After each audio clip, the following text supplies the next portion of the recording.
Hello guys! Welcome back to my YouTube channel.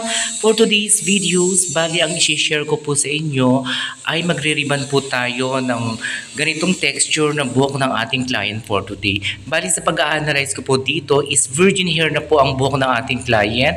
At the same time, maninipis po ang strand ng buhok ng ating client. Bali po ang ating gagamiting pang-ribbon today is gagamitin po natin ang Shine Moist N1 product na nabili ko po kay Ma'am Belisa Main. So ayan guys, kung gusto niyo pong makita ang hair transformation na ating gagawin, nagagamitan natin siya ng Quick Straight Rebonding product po siya ng Shine Moist. Panoorin po natin ang buong video ito para ma-share ko kung paano natin gagawin at gagamitin ang produkto ng Shine Moist sa buhok ng ating client for today. So ayan guys, mag-i-start na po tayo mag-apply sa buhok-buhokan ng ating client for today.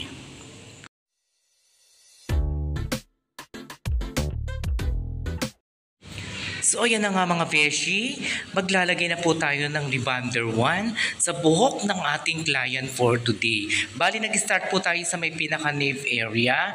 At the same time po, wag po natin siyang isasagad sa anit-anitan ng ating ulo ng ating customer para nang sa ganon hindi po magkaroon ng skin or scalp problem ang ating client for today. Siguradihin din po natin malagyan ang bawat himay-may ng buhok ng ating client at the same time ma-exaggerate nating mabuti or bawat hibla ng buhok ng ating client is siguraduhin natin malagyan ng medisina para nang sa ganoon hindi tayo pumalpak sa gagawin nating pagre-ribbon gamit ang Shine Moist N1 Quick Straight na product po siya na nabili ko kay Ma'am Belisa Main. So ayan nga mga beshi, wag po tayong matatakot na gamitin ang mga bagong gamot na mga pang-ribbon para na sa ganoon, kung ano po yung pinakamaganda at pinaka-the best na mga gamot na dapat nating gamitin is kailangan po nating ma-try ng bonggang-bongga para na sa ganoon, ang maging outcome at maging result ng pagre-ribbon natin is bonggang-bonggang bagsak, straight, at the same time makintab ang buhok ng ating client. Kaya lahat po ng gamot na dapat nating gamitin na gusto nating i-try, paalaala po para nang sa ganon, masubukan lahat po ng mga pang-ribbon na bago sa ating mga paningin. Katulad po ng ginagamit natin na Shine Moist today is bali, i-share ko tong gamot na ito kung paano natin mapapaganda ang buhok ng ating client. At the same time, ang produktong ng Shine Moist is ilang beses ko na na-try. Kaya i-share ko po sa inyo kung gaano talaga kaganda ang gamot or medisina na product po ng Shine Moist na nabili ko kay Ma'am Belisa Main, kung ang magiging result ba talaga nito ay talagang pack na pack. Kaya panoorin po natin ang buong video ito para magkaroon din po kayo ng idea kung paano natin gagamitin ang produkto ng Shine Moist na pang-ribbon na nabili ko po talaga kay Ma'am Belisa Main dahil si Ma'am Belisa Main yung pinaka-store niya is legit na pag order ka sa Shopee, talagang legit ang mga gamot na binebenta ni Ma'am Belisa Main. So ayan guys, bali ibababad po natin ito ng 30 minutes muna. Then i-check natin kung talagang nag-react na nga ba ang gamot na ating ginagamit for today. So ayan na nga mga beshi, after 30 minutes, binalikan ko na ang buhok ng ating client. Bali, magre-reapply pa po tayo dahil nag-strand po ako kanina is medyo matigas pa po ang hibla ng buhok ng ating client. Kahit maninipis po ang hibla ng ating client for today is lumalaban. So ayan guys, kung mapapansin nyo po, gumamit po ako ng spray water bago tayo magre-apply sa buhok ng ating client. Bakit nga po ba tayo nagre-reapply sa buhok buhok ng ating client. Kasi nga po kapag nagre-retouch po tayo, ibig sabihin hindi pa po luto or hindi pa po hindi pa po nagre-react ang buhok ng ating client, kaya kailangan po natin mag-reapply ng medisina sa buhok ng ating client or magligay po tayo ng small amount na rebonder 1 sa buhok ng ating client para nang sa ganun nga po maiwasan pa rin po natin ang pagkakaroon ng chismis or back job sa buhok ng ating mga kliyente. Kung mapapansin nyo po, ang Shine Moist na ginagamit natin is, kung mapapansin nyo po yung strand ng buhok ng ating client is medyo shiny na po or medyo makintab na po ang naging result kahit na rebonder 1 pa lang po ang nilalagay natin sa hair lalo ng ating mga kliyente. So ayan guys, after po natin malagyan or ma-retouch ang buhok ng ating client, mag-additional pa rin po tayo ng minuto lamang po. Siguro mag-additional lang tayo ng 15 to 20 minutes. Then to make it sure pa rin, is i-strand pa rin po natin ang hair lalo ng ating client to make it sure na maiwasan natin ang pagkakaroon ng chismis or back job sa ginagawa natin pagre-reband sa buhok ng ating client.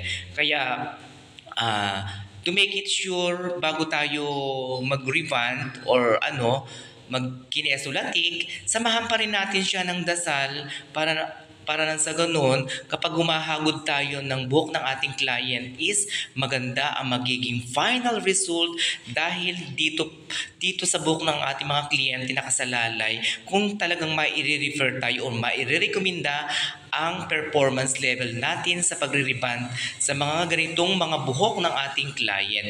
Kaya ugaliin natin na isapuso natin ang paggawa sa mga buhok ng ating client para nang sa ganun lalo po tayong dumami ang mga kliyente. So after 15 or 20 minutes na pagre-retouch natin or ililip pa rin natin ito to make it sure na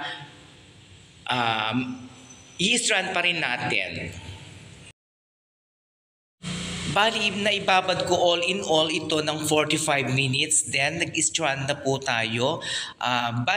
Sa pag-i-strand po, kukuha po tayo ng ilang hibla, 1 or 2 hibla. Then, hihila-hilahin po natin ito ng dahan-dahan. At pag nakikita natin na para na siya nag-i-elastic or parang na siyang nababanat or yung parang goma na binanat natin na parang malambot na siya, automatically ito ay hudyat na luto na ang buhok ng ating client. Kaya pwede na natin siyang banlawan or pwede na natin banlawan ang buhok ng ating client. To make it sure pa rin po, i-strand natin siya ng bonggang-bongga para maiwasan natin ang pagkakaroon ng chismis or back job or Jollibee sa pagre-reband natin sa mga buhok ng ating mga kliyente. So ayan guys, babanlawan na natin siya ng tubig lamang po ang gagamitin natin sa pagbabanlaw natin sa buhok ng ating client. So ayan na nga mga beshi, after na po nating mapatuyo at mabanlawan ang buhok ng ating client, narito na po ang naging performance ng Rebonder 1 sa buhok ng ating client. Nag-straight na po siya at the same time nawala na po yung wavy ng hair niya. At the same time napaka-shiny at napakakintab ng buhok ng ating client. So ayan na nga mga beshi, after na natin ma-plancha ang buhok ng ating client is magsasali na po tayo ng neutralizer sa mixing bowl na gagamitin natin sa buhok ng ating client. Tansyahin lang po natin ang neutralizer dahil kapag may natira napakahirap na po ibalik sa lagayan ang matitira sa mixing bowl. So ayan guys, after na to, maglalagay na po tayo ng neutralizer sa hair lalo ng ating client.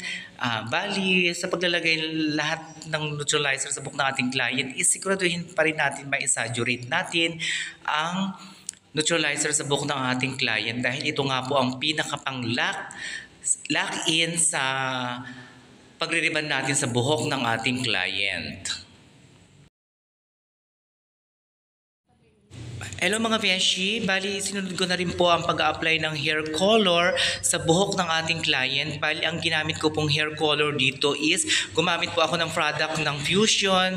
Bali ang ginamit kong colorant dito is 7.0 using 6% peroxide. Then pinatakan ko lang siya ng konting 9% para mag-boom ang kulay na nilagay natin sa hair lalo ng ating client. So ayan nga mga beshi, after nababanlawan na natin ang hair color sa buhok ng ating client isinunod ko naman pong i-apply ang Rolex Botox treatment sa buhok ng ating client. Bali ibababad natin siya ng 45 minutes para pak na pak ang pagre-ribbon na ginagawa natin sa buhok ng ating client. Bali, ang Rolex product na ito ay nabili ko rin po kay Ma'am Belisa Main. After ng 45 minutes, iboblower na natin siya ng 100% ang buhok ng ating client. So ayan na nga mga beshi, after 45 minutes, tinuyo ko na ang buhok ng ating client. Wala pa po itong hair iron na nagaganap. Bali, ito na po ang naging final result after natin mailagay ang Rolex Botox. Bali, napaka-smooth, shiny and bouncy na po ang hair lalo ng ating client. Kaya maire-recommenda ko po ang gamot ng Shine Moist Quick Straight N1 variant. Bali, paplansyahin pa rin po natin ang buhok ng ating client para mag-lock-in na po ang medisina na nilagay natin sa buhok ng ating client for today. So ayan guys, blower pa lamang po ito, wala pa po itong hair iron. So ayan na nga mga beshi, narito na po ang naging final result na ginamitan natin siya ng N1 variant. Shine Moist product na nabili ko po kay Ma'am Belisa Main. Bali maire-recommend ko po ang gamot ng Shine Moist na pang-ribbon na ginamit ko po sa buhok ng ating client for today. Sa mga hindi pa po nakaka-subscribe sa aking YouTube channel, please like and share. At the same time, pakiclick na rin po ang aking notification bell para sa susunod kong video tutorial, ma-update po kayo ng bonggang-bonggang-bongga. God bless everyone! Bye-bye!